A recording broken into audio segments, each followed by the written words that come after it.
Hi, Louis in the UK. Just woke up in the morning. So I've removed this because I've got to stay indoors today. So I thought, bring it in the garden. I can do the sanding and give it a good clean.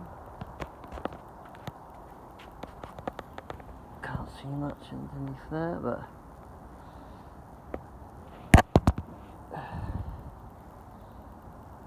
yeah, I look down the okay. Just one less job, one job to tick off. I have sort of stripped it underneath and prepped it a bit, and these areas here I actually welded them.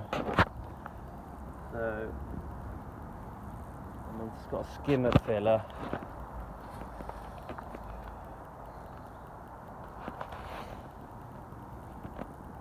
See the bits underneath